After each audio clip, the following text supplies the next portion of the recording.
Налшыкъалэм дытеплӏанэ гимназием ещанэ классым щеджэ Семэнхэ Адэм, Джэрджэ Арсен, адыгэбзэ.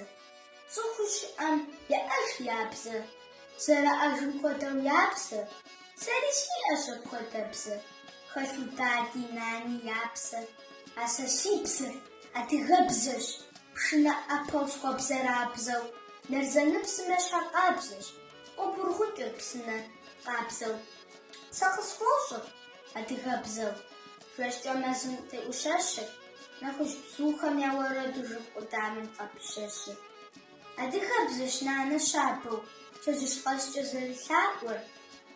Ухуэжае, тэрщ си тӏасэ, зэбгъэкӏынущ насып къакӏуэр. Адыгэбзэр щыбзэрабзэр, адыгэпсэр щымыжей, зымыщӏэжым анэм и бзэр гъащӏэм куэдрэ щогужьей.